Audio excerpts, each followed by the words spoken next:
नमस्कार दोस्तों। आज हम पढ़ने जा रहे हैं कक्षा 10 की गणित अध्याय 8 प्रश्नावली 8.2 के उदाहरण पढ़ेंगे बच्चों। और प्रश्नावली 8.1 के क्वेश्चन जो है हम आपको पढ़ा चुके हैं और इसके पिछले वीडियो में हम सारणी भी बता चुके हैं आपको। तो आज हम पढ़ेंगे 8.2 के उदाहरण। तो सबसे पहले हम एग्जाम्पल 6 देखते हैं। एग्जाम्पल 6 कहता है बच्चों, त्रिभुज ए बी सी में जिसका कोण बी समकोण है, तो ए बी बराबर 5 सेंटीमीटर और कोण ए सी बी बराबर 30 अंश है। देखिए आकृति 8.19 में। देखिए बच्चों, एक चित्र बना हुआ है 8.19 ए बी सी, इस तरह से चित्र बना हुआ है जिसमें बोला है कि ए बी बराबर 5 सेंटीमीटर, तो ए बी 5 सेंटीमीटर और कोण ए सी बी बराबर 30 अंश है। तो भुजाओं बी सी और ए सी की लंबाई ज्ञात करें। तो हमें बी सी की लंबाई ज्ञात करना है और ए सी की लंबाई ज्ञात करना है बच्चों। तो यहाँ पास फोकस करिए कि आप सोचेंगे सर कि हम इसमें पाइथागोरस प्रमेय लगा देंगे। तो बच्चों इसमें पाइथागोरस प्रमेय आप नहीं लगा पाएंगे, क्योंकि पाइथागोरस प्रमेय तब लगा पाएंगे आप जब आपको दो भुजाओं का मान पता हो।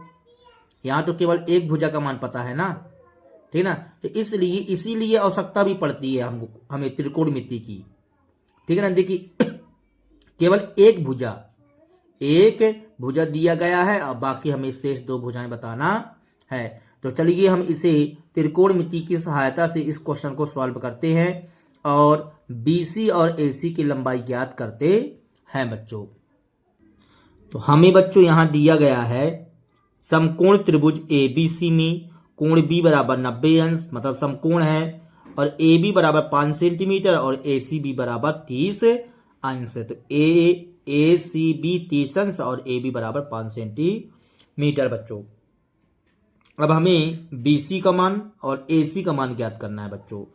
तो ये बताइए, यदि हम इस 30 को थीटा मानते हुए जो हमें कोण दिया है, इसके अंतर्गत में एक क्या कहलाएगा बच्चों, ये भुजा लंब कहला जाएगी, ठीक है ना। थीटा के सामने वाली भुजा क्या कहलाती है, लंब कहलाती है। कोण के सामने वाली भुजा लंब कहला जाएगी। तो फिर एक क्या कहला जाएगा, ये वाली भुजा आधार कहला जाएगी। और कर्ण तो फिक्स है ना बच्चों, कर्ण, ठीक है ना।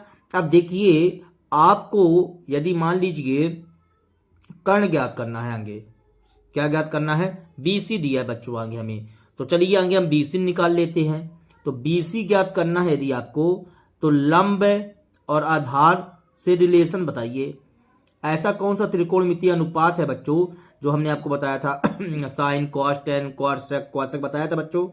उसमें से आप हमको बताइए कि लंब बटे आधार किसमें त्रिकोणमितीय अनुपात में किसका ऐसा संबंध बनता है, लंब बटे आधार।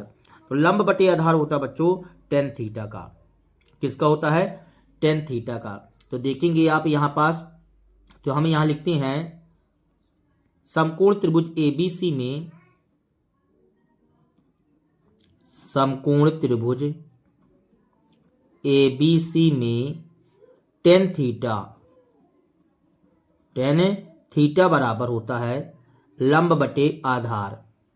लंब बटे आधार मतलब ए बी बटे बी सी, ए बी बटे बी सी। तो यहां 10, तो 10 हमने लिख दिया बच्चों, थीटा की जगह 30 अंश। ए बी का मान कितना है बच्चों, 5, और बी सी का मान हमें नहीं पता, हमने ए कर दिया। अब ये बताइए बच्चों, जो हमने आपको कल त्रिकोणमिति सारणी बताई थी बच्चों माप के रूप में, तो 10 30 का मान हमने आपको क्या बताया था। हम उम्मीद करते हैं कि आप उस त्रिकोणमिति सारणी को आप याद कर लिए होंगे, ठीक है। तो 10 30 का मान बताइए बच्चों। देखेंगे आप यहां पास सारणी देख लीजिए, कल हमने आपको ऐसे सारणी बताया था। तो देखिए 10 थीटा, और किस में देखना है, 30 वाले में देखना है, इसमें देखना है बच्चों। तो 10 30 का मान कितना होता है, 1/√3। तो 1/√3 होता है बच्चों। इस तरह से देखा जाता है, 30 का मान और 10 में देखना है, तो 1/√3 बच्चों, ठीक है ना। तो 10 30 का मान होता है 1/√3। हमने यहां लिख दिया 1/√3 बच्चों, बराबर 5 लिखा है तो 5 लिख दिए, BC तो BC।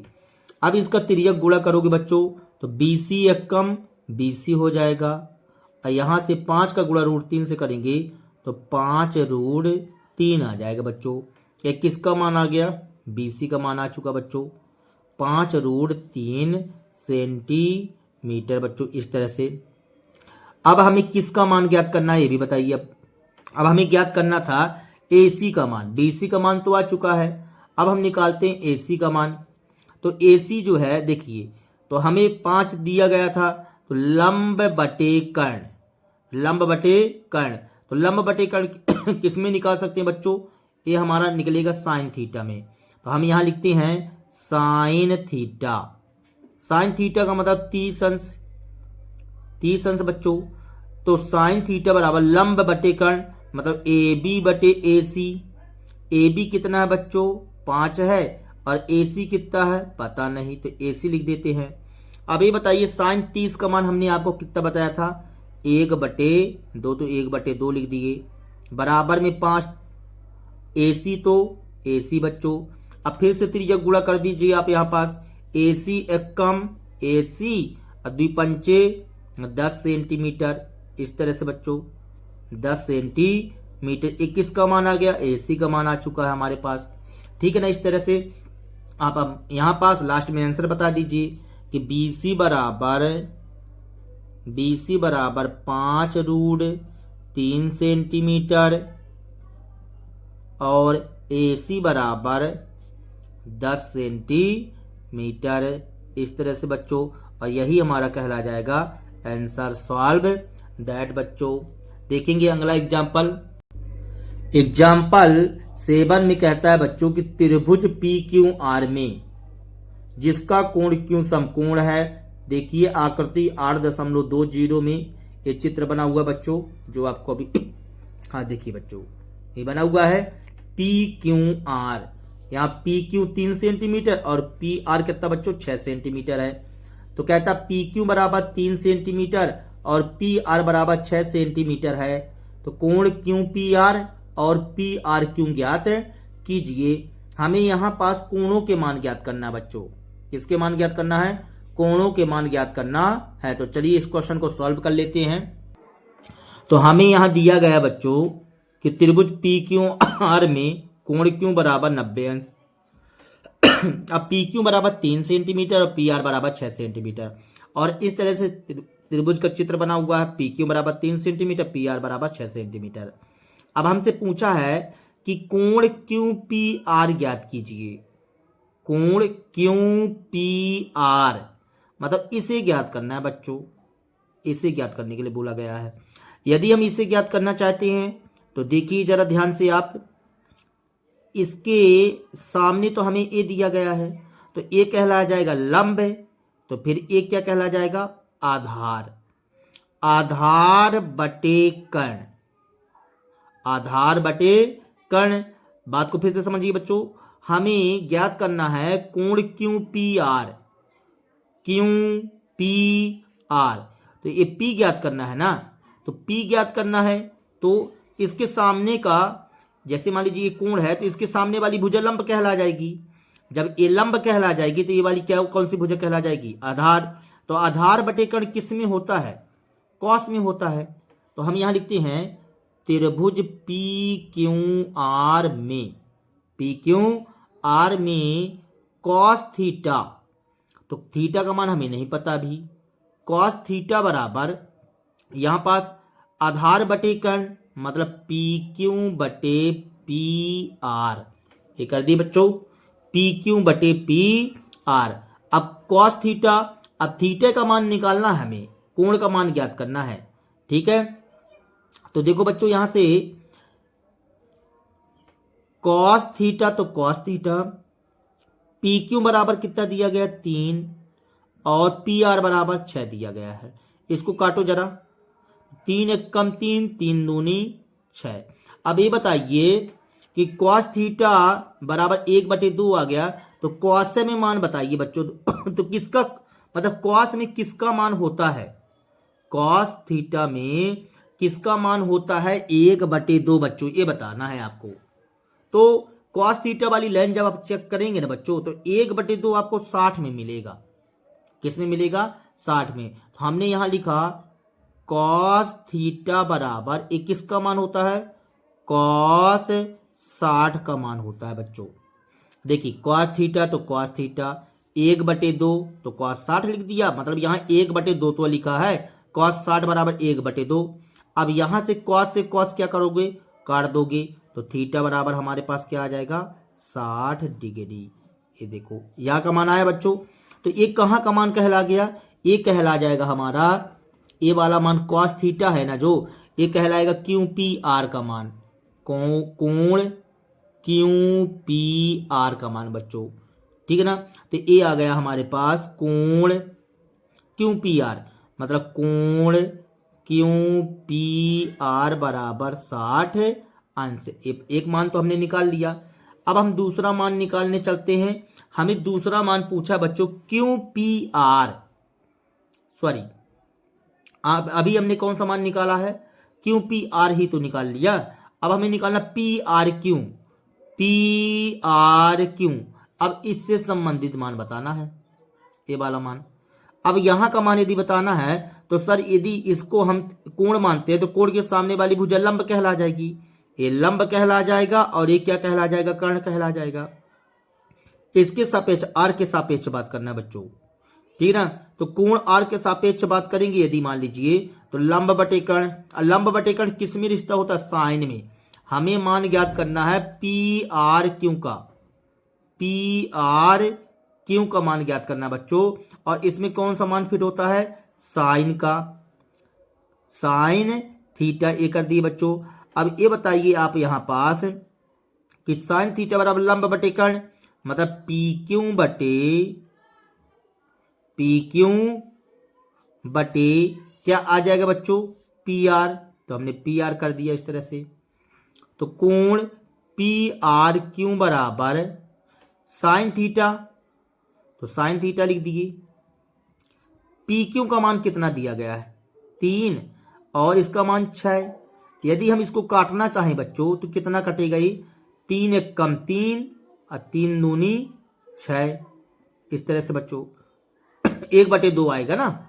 इसको काटा 3 एक कम 3, 3 दूनी 6। अब यहां से यदि देखेंगे तो PRQ बराबर साइन थीटा, तो साइन थीटा हमने लिख दिया। साइन में ही बताना बच्चों कि 1/2 किसका मान होता है?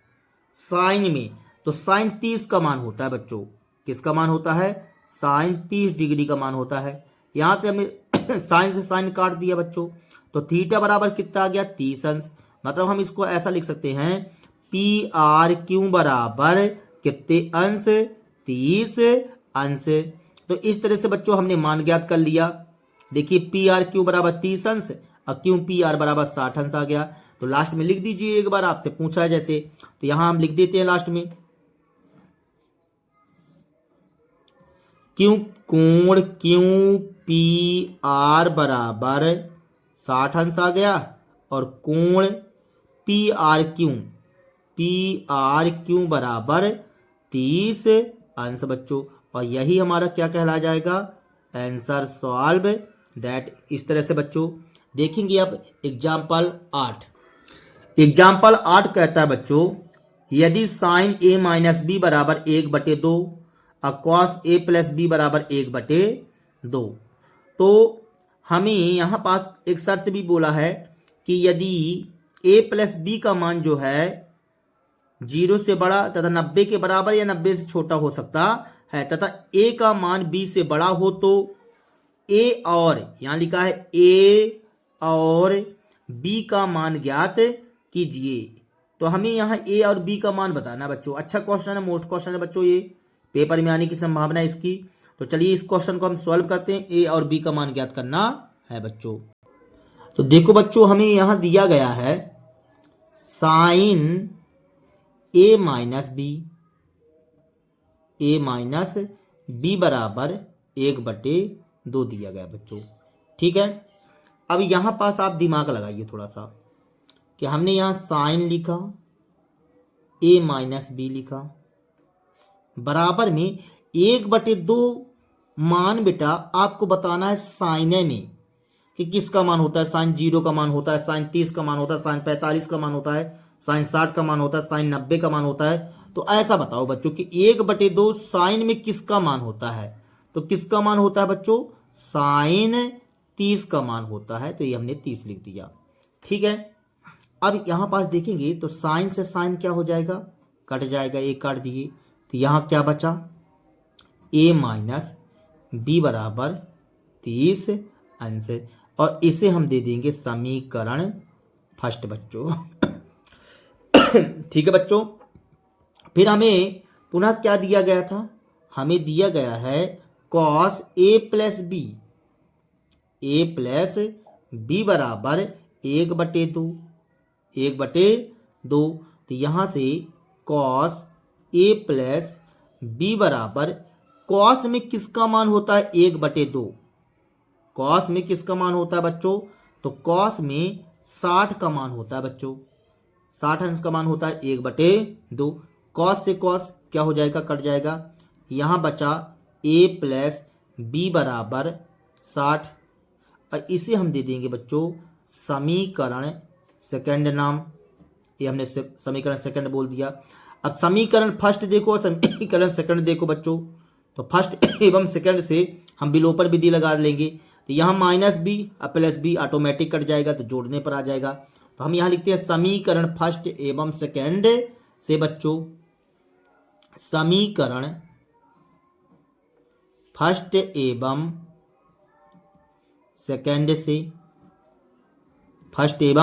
सेकंड से बच्चों। तो फर्स्ट है हमारा a माइनस बी बराबर 30 अंश, और a प्लस बी बराबर 60 अंश, इस तरह से बच्चों। अब ये बताइए, जब ये ऑटोमेटिक कट रहा है, मतलब b से b कट जाता है, a से a कट रहा है बच्चों यहाँ पास, तो b से b कट जाएगा ना। तो हम यहाँ लिखेंगे जोड़ने पर तो b से b क्या हो जाएगा, कट जाएगा, एक ए 2a बन जाएगा, और 60 30 कितना हो जाएगा 90। अब 2 गुणे में है तो कहे में जाएगा, बटे में। तो a बराबर आ जाएगा हमारे पास 90/2। तो यहाँ से आ जाएगा बच्चों a बराबर 45 अंश। a का मान तो आ चुका है बच्चों, ठीक है ना। अब हमें b का मान निकालना है। तो आप चाहो तो समीकरण 2 में रख दो, या कि फिर समीकरण 1 में रख दो। तो चलो समीकरण 2 में रख देते हैं। तो b का मान समीकरण 2 में रखने पर, सॉरी a का मान समीकरण 2 में रखने पर, तो देखो बच्चों यहाँ लिखा a प्लस बी बराबर 60, तो a की जगह 45 आ जाएगा। तो 45 प्लस बी बराबर 60, 45 प्लस बी बराबर 60 आ जाएगा, 60 अंश। तो यहाँ से ये 45 अंश है बच्चों। तो यहाँ से आ जाएगा b बराबर 60, 45 को इस साइड भेज दिए तो माइनस 45 अंश हो जाएगा बच्चों। तो b बराबर आ जाएगा हमारे पास कितने अंश, 15 अंश। ये देखो बच्चों, ठीक है ना, इस तरह से। और हमारी शर्त ये भी बोली गई थी इसमें कि a का मान बड़ा हो b से। तो देखो b a बड़ा है ना b से, और दोनों का योग 0 से बड़ा या 90 से छोटा या बराबर, तो 0 से बड़ा रहेगा दोनों का योग, और 90 से छोटा भी रहेगा, ठीक है ना बच्चों। तो यहाँ पास हम लास्ट में एक बार आंसर लिखेंगे, अतः a बराबर 45 अंश और b बराबर 15 अंश बच्चों। और यही हमारा कहला जाएगा आंसर सॉल्व दैट बच्चों। इस तरह से 8.2 के एग्जाम्पल समाप्त हो जाते हैं बच्चों। तो आज के लिए फिलहाल इतना ही। यदि हमारा वीडियो आप लोगों को पसंद आया हो तो कृपया चैनल को सब्सक्राइब कीजिए एवं लाइक कीजिए एवं शेयर कीजिए बच्चों। तब तक के लिए जय हिंद बच्चों, मिलते हैं अगले वीडियो पर।